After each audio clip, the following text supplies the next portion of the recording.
Hello दोस्तों, good morning, नमस्ते। आप सभी का आपके अपने यूट्यूब चैनल एजुकेशन 101% में मैं सर्वेश यादव आप सभी का हार्दिक स्वागत करता हूं। आज की जो सीरीज चल रही है उसमें हम लोग देखते हैं ये नवीन राज्यों का उत्थान कैसे हुआ। इसमें से काफी प्रश्न निकल के आते हैं पेपर में, चाहे कोई भी पेपर रहा हो उसमें से प्रश्न जरूर बन के आता है। एक दो पेपर बन के हमेशा आते हैं। हम लोग आज देखते हैं इस नवीन राज्यों के उत्थान में हम लोग आज ही क्लास में मैसूर का अध्ययन करने का प्रयास करेंगे। मैसूर, अगर इस मैसूर को हमें समझना है, उसे रटने की जरूरत नहीं है, केवल हमें समझना। अगर हम ध्यान पूर्वक यहां देखेंगे तो हमें रटने की बिल्कुल भी जरूरत नहीं पड़ेगी। पेपर में कहीं से भी पेपर सेटर प्रश्न बनाए, हमें आसानी से उसको हल करने में बिल्कुल ही आसानी होगी। हम लोग मैसूर को देखने का आज की क्लास से प्रयास करते हैं। मैसूर को अगर हमें समझना है तो हम थोड़ा सा पीछे चलते हैं।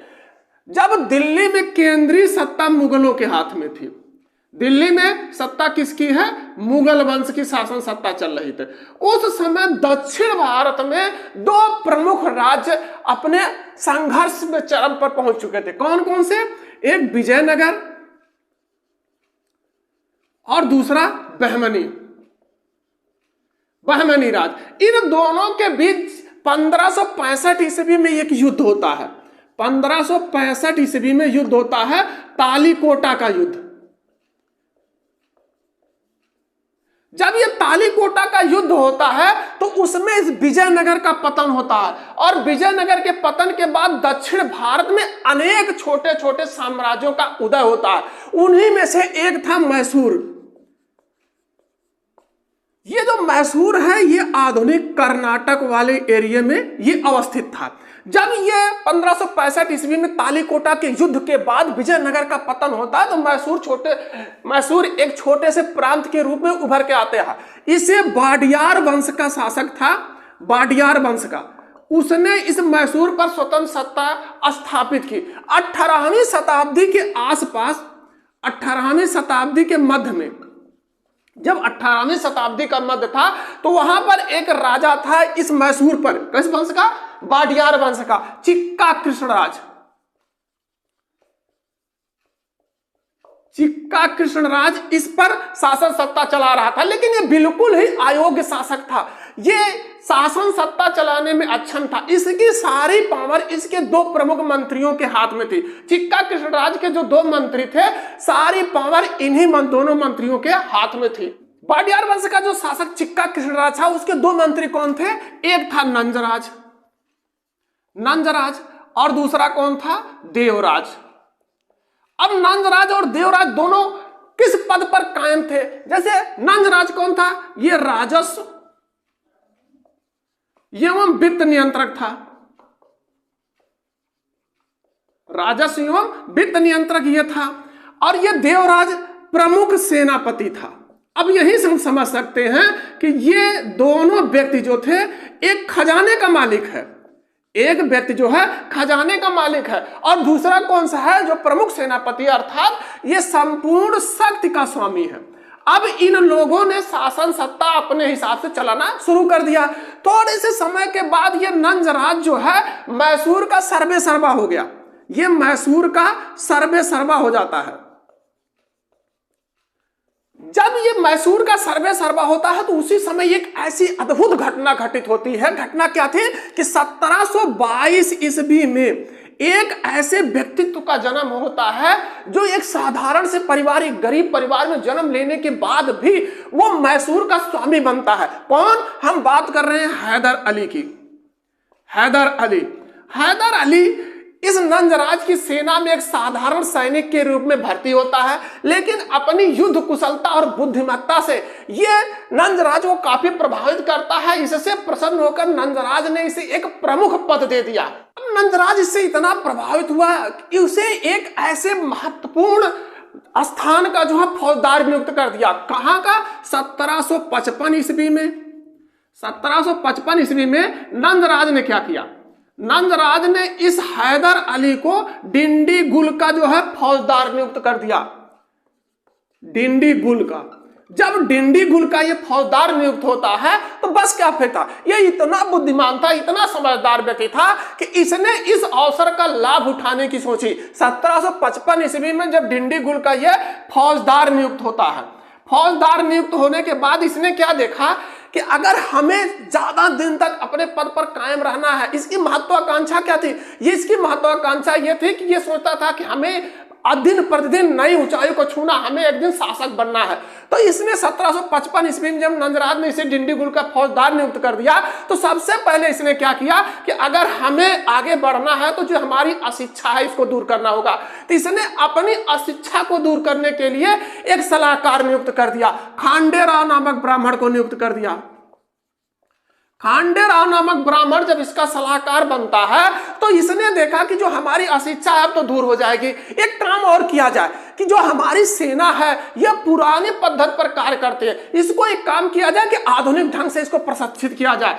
आधुनिक ढंग से प्रशिक्षित करने के लिए, आधुनिक ढंग से ये सोचा कि हमारी सेना प्रशिक्षित हो जाए, इसके लिए इसने क्या किया कि फ्रांसीसी अधिकारियों को नियुक्त कर दिया।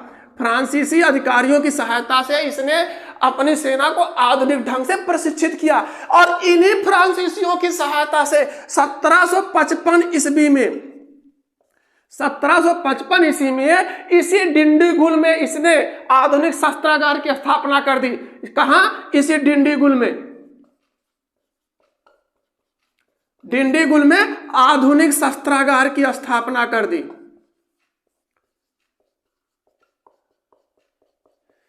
अब आधुनिक शस्त्रागार भी उसके पास हो गया और इसे आधुनिक ढंग से इसकी सेना भी प्रशिक्षित हो गई, साथ में इसे एक सलाहकार भी मिल गया जिससे इसकी शिक्षा का जो है स्तर घटता चला गया। अब इसने देखा कि हम सब तरीके से परिपूर्ण हो चुके हैं, शासन सत्ता भी मिली है, भाई फौजदार भी है, तो इसने क्या किया कि अपनी शक्ति बढ़ाने के लिए आसपास के एरिया को लूटना शुरू कर देता है और जब धन धनाढ़ से परिपूर्ण होता है तो ये अपनी पद और प्रतिष्ठा में काफी वृद्धि करने के साथ इसने क्या किया कि अपनी राजधानी मैसूर से परिवर्तित कर देता है। मैसूर से कहां ले जाता है? ये ले जाता है श्रीरंगपट्टम।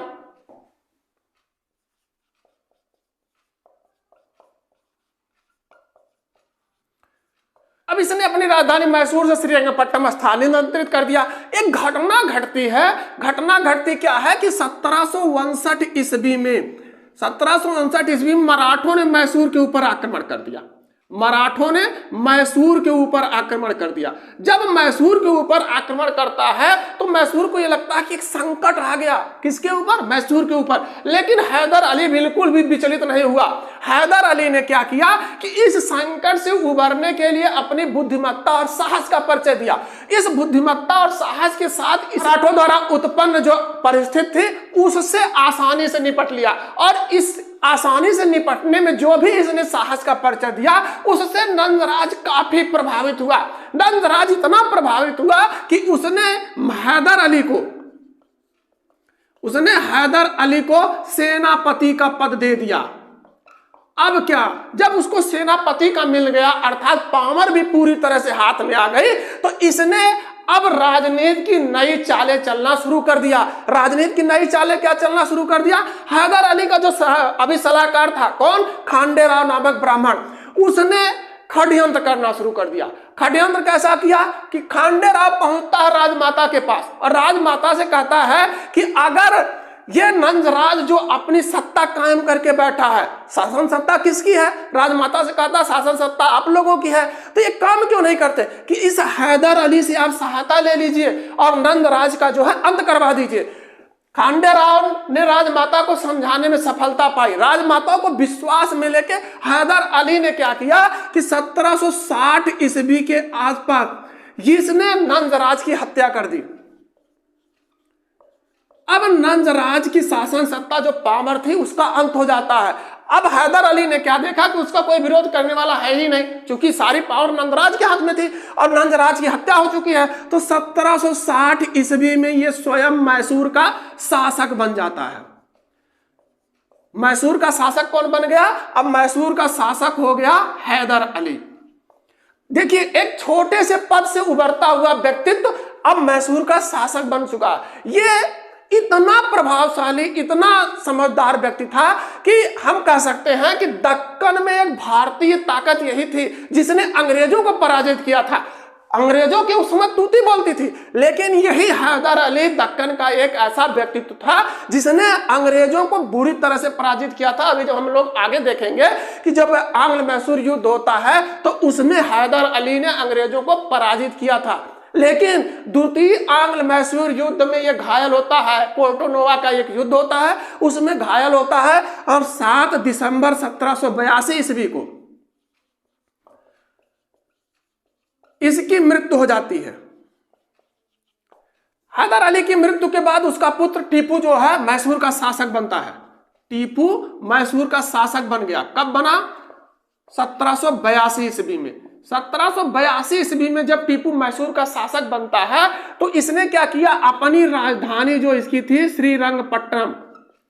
श्रीरंगपट्टम में इसने स्वतंत्रता का वृक्ष लगाया।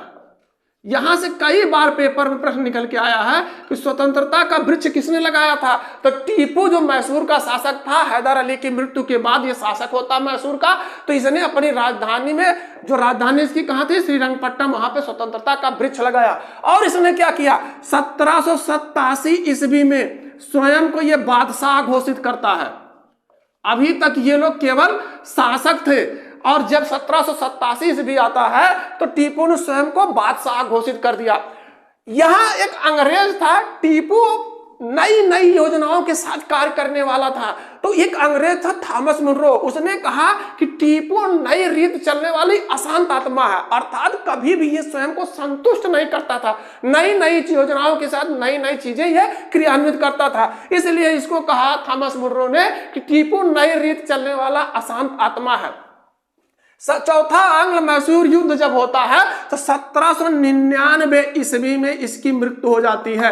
यह लड़ता हुआ जो है वीरगति को प्राप्त करता है। 1799 ईस्वी में चौथा आंग्ल मैसूर युद्ध जब हो रहा था उसमें ये जो है मारा जाता है। अब हम देखते हैं कि ये जो आंग्ल मैसूर युद्ध हुए थे ये क्यों हुए थे, क्योंकि यहां से काफी प्रश्न निकल के आते हैं और ये थोड़ा सा टिपिकल कारण ऐसे होते हैं कि हमारे जो है याद करने में जो है कठिनाई होती है, लेकिन अगर हम लोग बड़ी अच्छी तरह से समझ लेंगे इसको तो यहां से जो भी पेपर में प्रश्न निकलते हैं उसको आसानी से हल कर सकते हैं। ये हुआ क्यों? जब हैदर अली मैसूर का शासक था, हैदर अली मैसूर का शासक है, इसके समय में इस मैसूर का काफी विकास हुआ। ये अपने विकास के चरम पर पहुंच चुका था। जब इसका विकास होना शुरू हुआ तो इसकी सीमा फैलना शुरू कर दी। अब इसकी सीमा मराठों की सीमा से टच हो गई, इसको मराठों की सीमा को छू दिया। और क्या था, दूसरी तरफ था हैदराबाद। हैदराबाद पर किसकी शासन सत्ता चला रही थी, कौन सत्ता चला रहा था, तो ये निजाम चला रहे थे। अब इससे भी इस मैसूर की सीमा टच हो रही थी, छू रही थी। और तीसरा कौन था, अंग्रेज थे। अंग्रेजों को अभी इस मैसूर से दिक्कत हो रही थी। अब अंग्रेजों ने क्या कहा, देखा कि अगर हम मैसूर को नियंत्रित नहीं करेंगे तो ये हमारे लिए खतरा कर देगा। क्यों खतरा करेगा? क्योंकि ये मैसूर जो है फ्रांसीसियों से जो है मित्रता करके रखा था। मैसूर अर्थात हैदर अली जो वहां का शासक था।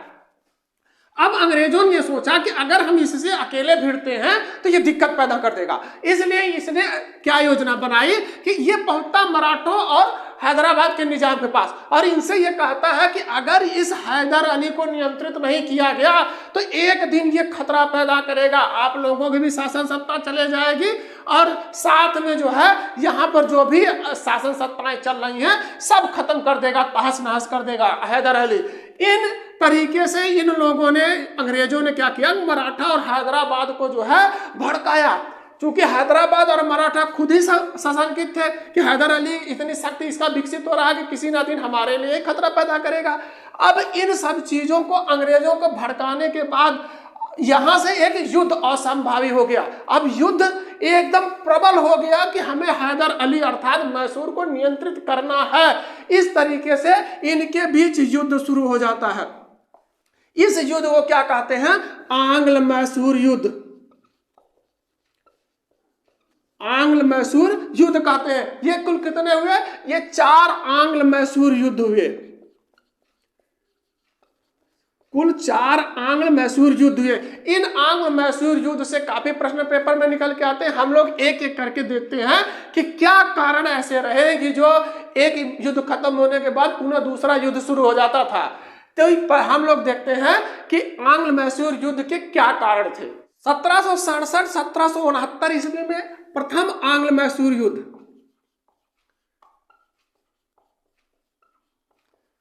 प्रथम आंग्ल मैसूर युद्ध शुरू होता है। यह कब शुरू होता है? तो यह 1767 ईस्वी में शुरू होता है और 1769 ईस्वी में खत्म होता है संधि के द्वारा। अब हम देखते हैं कि यह शुरू क्यों हुआ था। शुरू इसलिए हुआ था कि जो हैदर अली था, हैदर अली, इसकी मित्रता किससे थी? इसकी मित्रता जो थी फ्रांसीसियों से थी। फ्रांसीसी इसके मित्र थे। अब अंग्रेज इस कारण से रुष्ट थे, अंग्रेज इस फ्रांसीसियों से मित्रता के कारण रुष्ट थे। और इधर क्या था कि इधर निजाम और मराठे, ये दोनों हैदर अली की बढ़ती हुई शक्ति से सशंकित थे, चिंतित थे कि हैदर अली की शक्ति अगर ऐसे ही बढ़ती रही तो एक दिन हमारे ही साम्राज्य के लिए खतरा पैदा कर देगा। तो इन लोगों ने क्या किया कि इसको नियंत्रित करने की योजना बनानी शुरू कर दी। अब अंग्रेज इनसे मिलते हैं, निजाम और मराठों से, इनसे कहते हैं कि अगर हम लोग इकट्ठे होकर लड़ाई लड़ेंगे तो इस हैदर अली को पराजित किया जा सकता है। अंग्रेजों को कहने में इन लोगों ने त्रिगुट बना लिया, त्रिगुट बना लिया। मराठे, निजाम और अंग्रेज, इन लोगों ने सम्मिलित एक संयुक्त जो है गुट बनाया कि हैदर अली को पराजित किया जाएगा। जब हैदर अली को इस बात ये खबर लगती है कि हमारे जितने भी विपक्षी थे इन लोगों ने ये गुट बना लिया, तो इसने गुट भंग करने की योजना बनाई। इसने कूटनीतिक चाल चलना शुरू कर दिया। किसने? हैदर अली ने। सबसे पहले वो मराठों से कहता है कि क्यों परेशान हुआ, इसका साथ दोगे, ये विदेशी हैं, आप इनका साथ दोगे, आपको क्या मिलेगा? आप एक काम करिए, आप हमारे साथ आइए। मराठों से कहता है हैदर अली, आप हमारे साथ आइए, हम आपको भूमि दे देंगे, आपको हम पैसा भी दे देंगे। इस कूटनीति के सहारे इसने मराठों को अलग कर दिया, गुट से अलग कर दिया। मराठे अब इस गुट से अलग हो गए। अब बचा निजाम। हैदर अली ने एक कूटनीतिक चाल चली। उसने सोचा कि अगर हम स्वयं ही जाएंगे तो निजाम नहीं मानेंगे। इसने क्या किया, अपने मित्रों की सहायता से इस निजाम को नियंत्रित करने की योजना बनाई। अपने मित्रों से कहता है कि इस निजाम को किसी भी तरीके से इस गुट से अलग करिए। इस योजना में यह सफल होता, निजाम भी अलग हो गए। अब अंग्रेज अकेले हैं, अंग्रेज अकेले पड़ गए। ये प्रथम आंग्ल मैसूर युद्ध होता। अंग्रेज बुरी तरह से पराजित होते हैं, बुरी तरह से पराजित होते हैं। एक संधि होती है 4 अप्रैल 1769 ईस्वी को मद्रास की संधि होती है। मद्रास की संधि हो गई। मद्रास की संधि में क्या हुआ कि सारी कूटनीतिक चालें हैदर अली की सफल रही। इसमें जो मद्रास की संधि होती है, इस मद्रास की संधि में अंग्रेजों की प्रतिष्ठा जो थी वो पूरी तरह से चकनाचूर हो गई। इनकी क्या प्रतिष्ठा थी कि अंग्रेजों को अजेय समझा जाता था। लेकिन हैदर अली ने क्या किया कि इन्हें जो है 1769 ईस्वी तक आते आते इनको पराजित कर दिया। अंग्रेजों की जो भी अजेयता थी इसको भंग कर दिया। अब हम देखते हैं कि द्वितीय आंग्ल मैसूर युद्ध के क्या कारण बने। दूसरा जो है आंग्ल मैसूर युद्ध,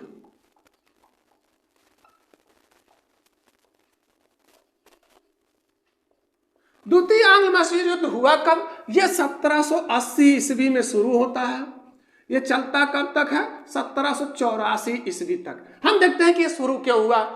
जब 1769 ईस्वी में संधि हुई थी, अर्थात पहला आंग्ल मैसूर युद्ध समाप्त हुआ था, तो 1769 ईस्वी में मद्रास की संधि हुई। मद्रास की संधि में यह शर्त रखा गया कि अगर कोई भी विदेशी हमारे ऊपर बाहरी आक्रमण करता है, जैसे कौन कौन, मैसूर के ऊपर अगर किसी ने आक्रमण कर दिया या अंग्रेजों के ऊपर किसी ने आक्रमण कर दिया, तो क्या करना है कि अगर जैसे मैसूर के ऊपर किसी ने आक्रमण किया तो अंग्रेज इसकी सहायता करेंगे, अगर अंग्रेजों के ऊपर किसी ने आक्रमण किया तो मैसूर इसकी सहायता करेगा। लेकिन हुआ क्या कि मैसूर के ऊपर मराठों ने आक्रमण कर दिया, मराठों ने आक्रमण कर दिया मैसूर के ऊपर।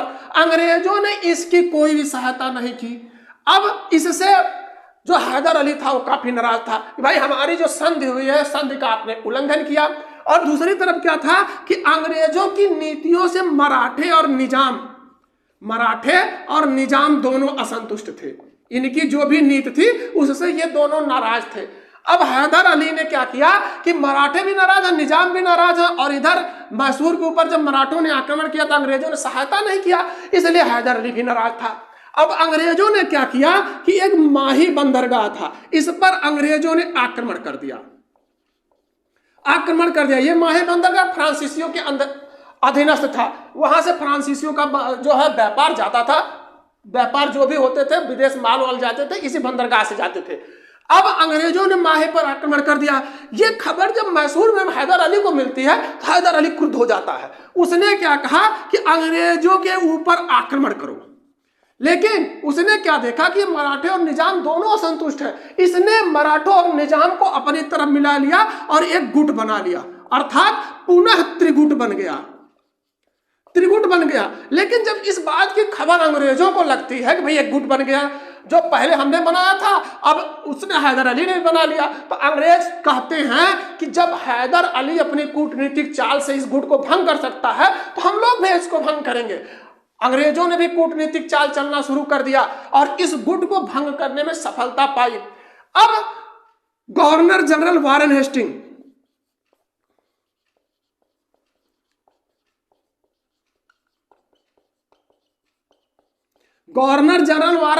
ने क्या कहा कि आयरकुट आप लोगों को याद होगा, आयरकुट कौन सा?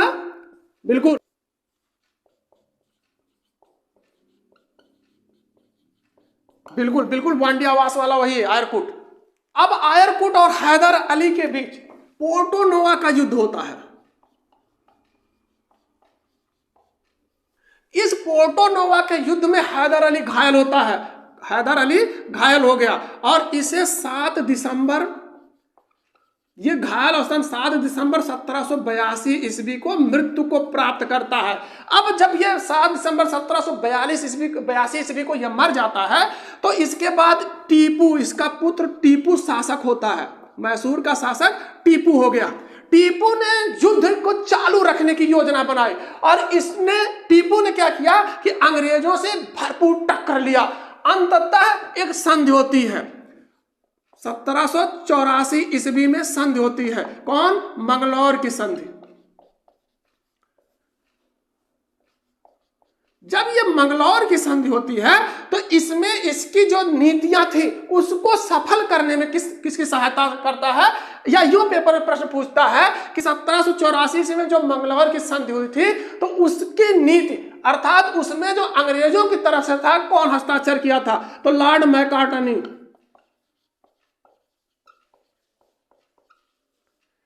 और इधर से मैसूर की तरफ से कौन था? टीपू। स्वयं टीपू ने उस पर हस्ताक्षर किया था। और इस 1784 ईस्वी की जो मंगलौर की संधि हुई थी उसमें टीपू की कूटनीतिक सफलता मिली थी, अर्थात जितनी भी शर्तें थी सब लाभदायक टीपू के पक्ष में थी। जो द्वितीय आंग्ल मैसूर युद्ध के समापन हुआ मंगलौर की संधि के द्वारा, ये मंगलौर की संधि एक खोखली विराम संधि साबित हुई। क्यों? क्योंकि दोनों पक्ष इस संधि से संतुष्ट नहीं थे, दोनों की महत्वाकांक्षाएं अपने चरम पर थी। इस तरीके से दोनों ने उस संधि का उल्लंघन किया और तृतीय आंग्ल मैसूर युद्ध की नींव पड़ गई। तृतीय आंग्ल मैसूर युद्ध की नींव पड़ गई। तृतीय आंग्ल मैसूर युद्ध कब शुरू हुआ? तो 1790 ईस्वी से 1792 ईस्वी तक यह युद्ध चला। 1790 और 1792 ईस्वी के बीच गवर्नर जनरल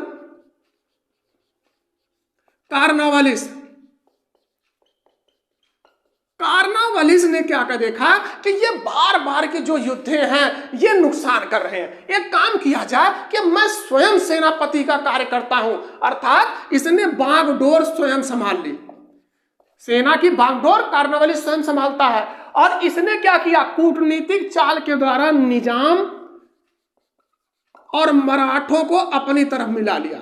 इनकी संयुक्त सेना क्या करती है? श्रीरंगपट्टनम को घेर लेती है। श्रीरंगपट्टनम को घेर लिया और टीपू मजबूर होकर एक अपमानजनक संधि पर हस्ताक्षर करने के लिए बाध्य होता है। कब? 1792 ईस्वी में एक संधि होती है। कौन सी संधि? श्रीरंगपट्टनम की संधि। श्रीरंगपट्टनम की संधि होती है। मजबूरन ऐसे अपमान का घूंट पी के उसने जो टीपू था इस पर हस्ताक्षर करता। कैसा अपमानजनक, उसे संधि की शर्तों के अनुसार आधा राज्य देना है। किसे देना है? अंग्रेजों को देना होगा। बाद में अंग्रेजों ने क्या किया, निजामों और मराठों को थोड़ी थोड़ी भूमि दे दिया, आधा राज्य दे दिया। साथ में 3 करोड़ रुपया देना है युद्ध की क्षतिपूर्ति के रूप में। मामूली रकम नहीं, काफी रकम थी। 3 करोड़ रुपया युद्ध की क्षतिपूर्ति के रूप में देना है। और जब तक आप युद्ध की क्षतिपूर्ति के रूप में नहीं देते हैं पैसा, तब तक टीपू के 2 पुत्र बंधक के रूप में कार्नवालिस के पास रखे जाएंगे। इस तरीके से टीपू का आधा राज्य और आर्थिक क्षति पूरी तरह से टीपू टूट गया। इस तरीके से 1792 ईस्वी में श्रीरंगपट्टम की संधि के द्वारा तृतीय आंग्ल मैसूर युद्ध समाप्त हुआ। इस संधि से जो गवर्नर जनरल कार्नवालिस था इतना प्रफुल्लित हुआ, वो दम भरे शब्दों में कहता है कि हमने अपने मित्रों को अत्यधिक खतरनाक बनाए बिना ही अपने शत्रु को अर्थात टीपू को फलदायक रूप से लंगड़ा कर दिया, अर्थात अब बेकार किसी भी काम का नहीं है। अब हम देखते हैं कि जो चौथा आंग्ल मैसूर युद्ध हुआ था वो क्यों हुआ था, क्योंकि अभी जो संधि हुई थी उस संधि के तहत आधा राज्य 3 करोड़ तो वैसे ही अंग्रेज पा गए, लेकिन चौथा आंग्ल मैसूर युद्ध क्यों हुआ, हम उस पर एक नजर डालते हैं।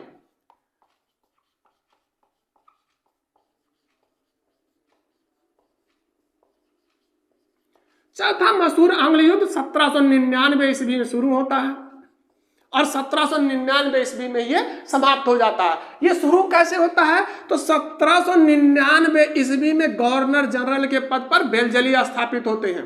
बेलजली की एक नीति थी सहायक संधि। बेलजली की क्या नीति, कई बार पेपर में पूछा है कि सहायक संधि जो है किसकी नीति है, तो ये लॉर्ड बेलजली की नीति थी। 1799 ईस्वी में बेलजली ने क्या किया कि ये सहायक संधि का प्रस्ताव मैसूर अर्थात टीपू के पास भेजते हैं।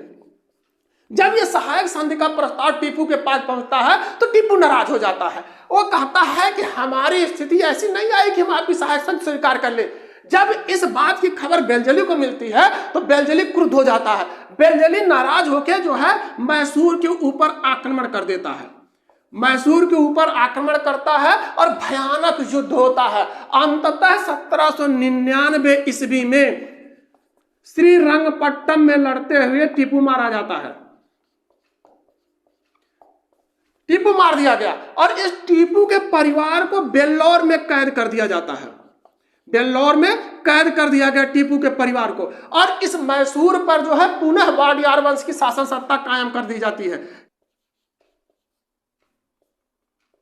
और वाडियार वंश का जो बालक था उसके ऊपर सहायक संधि जबरदस्ती थोप दी जाती है। इस युद्ध की सफलता के बाद ये बेलजली जब देखता है कि अब कोई भी हमारा विरोध करने वाला नहीं है, उसने दम भरे घमंड भरे शब्दों में कहा कि अब पूरब के राज्य जो भी हैं वो हमारे कदमों में, अर्थात विरोध करने वाला भी समाप्त हो गया। अब किसी के पास इतनी भी पावर नहीं कि वो हमारा विरोध करे। आज ही क्लास में बस इतना ही। इससे आगे के जो भी नवीन राज्य हैं उनका उत्थान कैसे हुआ, उसमें से क्या प्रश्न निकल के आते हैं, हम लोग कल की क्लास में देखते हैं। आज ही क्लास में बस इतना ही। अगर हमारी वीडियो पसंद आती है तो लाइक करें, साथ में शेयर भी करें। अगर चैनल पर नए हैं तो चैनल पर सब्सक्राइब करें, बेल आइकन दबाना ना भूलें जिससे आने वाली वीडियो का नोटिफिकेशन मिलता रहे।